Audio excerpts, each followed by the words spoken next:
Friends, நம்மளாம் எதிர்பார்த்த மாதிரி ருக்மிணி அம்மாவுக்கு இந்த வீடு சொந்தமாகுமா அப்படின்னு சொல்லி நம்ம எதிர்பார்த்துக்கிட்டே இருக்கோம். அந்த மாதிரி சுச்சுவேஷன் வருமான்னு பார்த்துக்கிட்டே இருக்கோம்.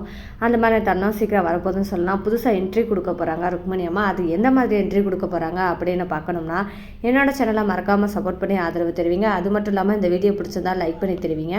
ருக்மிணி அம்மா வாசியம்மா பேசின பேச்சால் ரொம்பவே கஷ்டப்பட்டுட்டாங்கன்னு சொல்லலாம். அதனால என்ன பண்ணுறது தெரியாமல் சத்ரியன் மேலே கோவப்படுறாங்க. அது மட்டும் இல்லாமல் சத்ரியன்ட்ட சரமாரியாக கேள்வி கேட்குறாங்கன்னு சொல்லலாம். ஏன்னா கணேசமூர்த்தி இருந்த வரைக்கும் தன்னோட அம்மா தலைகுனியக்கூடாது அப்படின்ற காரணத்துக்காண்டி பார்த்து ஒவ்வொன்றா செஞ்சுக்கிட்டு இருந்தார்.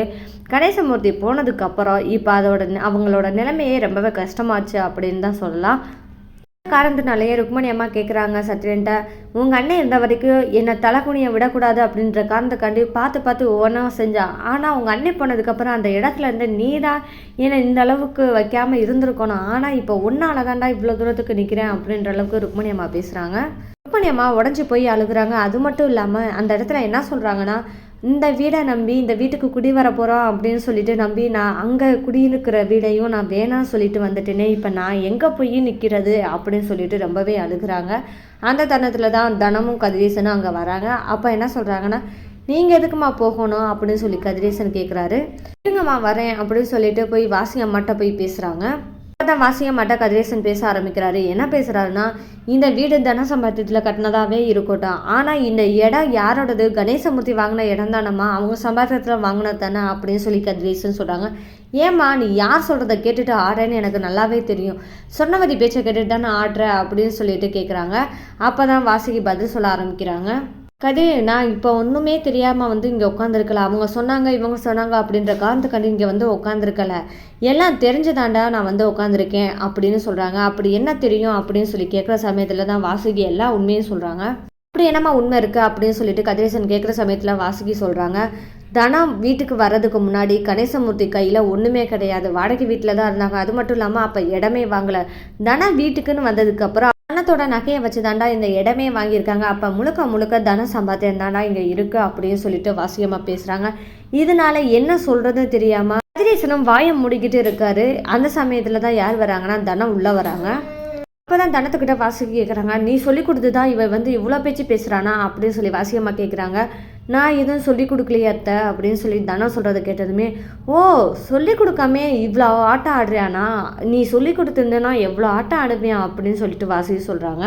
அதுக்கப்புறம் தான் வாசிக்கு தனத்திட்ட கேட்குறாங்க, உண்மையை சொல்லுவோம் மனசாட்சிப்படி சொல்லு அப்படின்னு சொல்லிட்டு அவங்க கேள்வி கேட்குறாங்க. என்ன கேள்வினா, இந்த இடம் எப்படி கணேசமூர்த்தி வாங்கினா அப்படின்னு நீயே சொல்லு அப்படின்றாங்க. உன் நகையை வச்சு தானே இந்த இடம் வாங்கினாங்க, அது உண்மையா இல்லையா அப்படின்னு சொல்லி கேட்குறாங்க. அந்த இடத்துல தனம் அமைதியாகவே இருக்காங்க. இதை பார்த்த கதிரேசன் எதுவுமே சொல்ல முடியாமல் அமைதியாகவே நிற்கிறாரு. வாசிகம்மா என்ன கேட்குறாங்கன்னா, உன்னோட மௌனம் சம்மந்தத்துக்கு அறிகுறி தானே, அப்போ ஒத்துக்கிறியா உண்மையா அப்படின்னு சொல்லிட்டு வாசியம்மா கேட்குறாங்க. அவன் தானே, ஏன்னா வாசியம்மா கேட்குற கேள்விக்கு எதுவுமே பதில் சொல்ல முடியாமல் அழுதுகிட்டே வெளியே போயிடறாங்க. அந்த தனத்தில் தான் தனம் அழுகுறாங்கன்னு சொல்லிட்டு கதிரேசன் தனம் பின்னாடியே போயிடறாங்க. அப்போ தனத்துக்கிட்ட பேசுகிறாங்க. கதிரேசன் என்ன சொல்கிறாங்கன்னா, கவலைப்படாதீங்க தனம், கண்டிப்பாக இந்த வீடு ருக்மிணி அம்மாவுக்கு தான் போகும் அப்படின்னு சொல்கிறாங்க. அது மட்டும் இல்லாமல் எப்படி இருந்தாலும் எங்கள் அம்மாவை சமாதானப்படுத்தி நான் வீட்டை விட்டு கிளப்பிடலாம் அப்படின்னு சொல்கிறாங்க. அது மட்டும் இல்லாமல் சாயங்காலம் நம்ம வீட்டை விட்டு கிளம்பிடலாம் அப்படின்ற முடிவோடு இருக்காரு கதிரேசன். அந்த தருணத்தில் தான் கதிரேசன் மற்றும் தனம் எதிர்பார்க்காத ஒரு நிகழ்வு நடக்குதுன்னு சொல்லலாம். அது எந்த மாதிரி நிகழ்வுனா, வாசுகி ஏற்கனவே பிளான் பண்ணி வச்சுருப்பாங்க போல். கிரகப்பிரவேசம் பண்ணதுமே தன்னோட வீட்டு ஜாமான்களெல்லாம் இங்கே கொண்டு வந்து இறக்கிறணும்னு சொல்லிட்டு அதே மாதிரியே பாயாசம் ராதிகா 2 பேருமே சேர்ந்து லாரியிலேருந்து ஜாமானை இறக்கி வச்சுக்கிட்டு இருக்காங்க. அந்த தருணத்தில் கதிரேசன் வாசியம்மாட்ட கேட்குறாங்க, இப்போ எதுக்குமா எல்லா ஜாமானும் இறக்கிட்டு இருக்கீங்க அப்படின்னு சொல்லி கேட்கவுமே வாசியம்மா சொல்கிறாங்க, ஆமாடா கதிரேசா, உனக்கு தெரியாதா, நீ எத்தனை விசேஷத்துக்கு போயிருக்க, கிரகப்பிரவேசம் பண்ணால் வீட்டை பூட்டிட்டு போகக்கூடாதுன்னு உனக்கு தெரியாதா, நம்ம கிரகப்பிரவேசம் பண்ணிட்டோம், அப்போ வீட்டில் இருக்க ஜாமானெல்லாம் இறக்கி வச்சு நம்ம வீட்டில் எல்லா வேலையும் பார்க்குறது தானே நல்லது அப்படின்னு சொல்கிறாங்க. இதை பார்த்துட்டு இருக்கிறதுக்கு என் அம்மாவுக்கு ரொம்பவே கஷ்டமாக போகுது. இருந்தாலும் பரவாயில்ல அப்படின்னு சொல்லிட்டு வாசிக்க என்ன பண்ணுறாங்கன்னா, வாமா தனம் சும்மாவே நிற்கிற, வாமா தனம் எல்லா பொருளையும் நீயும் கூட மாட ஒத்தாசையாக இருந்தால் தானே நம்ம சீக்கிரம் ஜாமான்லாம் இறக்க முடியும், வாமா அந்த குடத்தெல்லாம் எடுத்துகிட்டு போமா அப்படின்னு சொல்லிட்டு தனத்தை வீட்டுக்குள்ளே போக வைக்கிறதுக்கு பிளான் பண்ணுறாங்க. தனமும் எதுவுமே செய்ய முடியலை. அதனால் என்ன பண்ணுறாங்கன்னா, சரின்னு சொல்லிட்டு குடத்தை உள்ளே எடுத்துகிட்டு போகிறாங்க. ருக்மிணி அம்மாவை பார்த்துட்டு வேறு வழியும் இல்லாமல் போகிறாங்க. ஆனால் வீட்டுக்குள்ளே போனதுமே என்ன நடக்குதுன்னா, வாசியம்மா கதிரேசன் மூலமாக என்ன சொல்கிறாங்கன்னா, ஏண்டா கதிர், இவங்ககிட்ட ஒரு தடவை சொன்ன அறிவே வராது போல் சில ஜென்மங்களுக்கு அப்படின்னு சொல்கிறாங்க. வீட்டை விட்டு வெளியே போங்கன்னு எத்தனை தடவை சொன்னாலும் அறிவில்லாமே இங்கே நிற்கிறாங்க அப்படின்னு சொல்லிட்டு கதிரேசன் மூலமா திட்ட ஆரம்பிக்கிறாங்க வாசி அம்மா. இதை கேட்ட ருக்மணி அம்மா ரொம்பவே உடஞ்சு போயிடுறாங்க. எபிசோடு இந்த மாதிரி தாங்க போச்சு. அது மட்டும் இல்லாமல் எப்படி ருக்மணி அம்மா ரீஎன்ட்ரி கொடுக்க போகிறாங்க, எந்த மாதிரி கொடுக்க போகிறாங்க அப்படின்னு சொல்லிட்டு ஒரு ப்ரெடிக்ஷனாக பார்த்துடலாம்.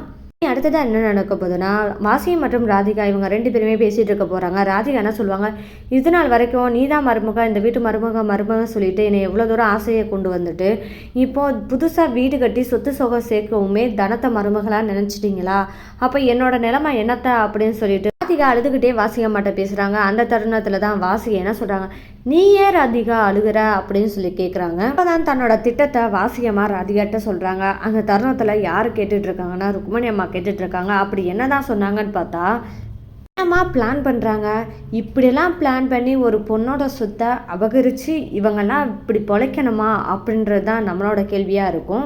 இந்த மாதிரியான ஜென்மங்களும் இருக்காங்க. ஒரு பொண்ணாக பிறந்துட்டு ஒரு பொண்ணை ஏமாற்றி அவளோட சொத்தை பிடுங்கி தன்னோட மகனுக்கு சொத்து சேர்க்கணும்னு வைக்கிற ஒரு மென்டாலிட்டியான கேரக்டரை பார்த்தா கேவலமாக இருக்குது. இந்த அம்மா என்ன கேட்டுட்டாங்க தெரியுமா தனத்துக்கிட்ட, என் மகனுக்கும் ஓம் பேர்லேயும் இந்த சொத்தை எழுதி வாங்கப்பாரு ருக்மணி அம்மாட்டா அப்படின்ற ஒரு கேள்வியும் கேட்டுட்டாங்க. இதுக்கு பதில் சொல்ல முடியாமல் தான் தனம் வெளியே போயிட்டாங்கன்னே சொல்லலாம். எப்படியெல்லாம் பிளான் பண்ணுறாங்க, இப்படியும் மாமியார்கள்லாம் இருக்காங்களா அப்படின்றத இவங்கள வச்சு தான் பார்த்துக்கிறணும், தெரிஞ்சுக்கிறணும். இவங்க மாமியாராக இருக்கிறதுக்கு முன்னாடி ஒரு பொண்ணுன்றதை யாருக்குமே தெரிய மாட்டேங்குது. இப்படியும் சிலர் இருக்காங்க அப்படின்றதான் இந்த கேரக்டர் மூலமாக நம்ம தெரிஞ்சுக்கலாம்.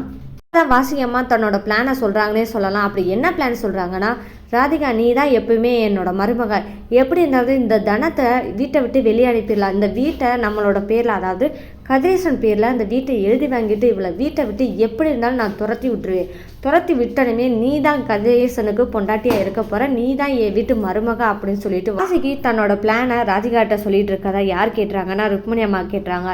இனி ருக்மணி அம்மா இந்த வீட்டை விட்டு கண்டிப்பாக போக மாட்டாங்க அப்படின்னே சொல்லலாம். நான் ருக்மணி அம்மா இதெல்லாம் கேட்டுட்டு அமைதியாக வீட்டை விட்டு கிளம்பி போயிட்டாங்கன்னா பாவம் தனத்துக்கு யாருமே இல்லாமல் போயிடுவாங்க, தனத்தோட நிலைமையும் பார்த்தா கஷ்டமாக போயிடும் அப்படின்ற ஒரு காரணத்துக்காண்டி கண்டிப்பாக ருக்மணி அம்மா தனத்துக்காக நிற்பாங்கன்னே சொல்லலாம். இந்த தருணத்துக்காக நான் மட்டும் இல்லை நீங்களாம் காத்துட்ருக்கீங்க அப்படின்னு நம்புகிறேன்.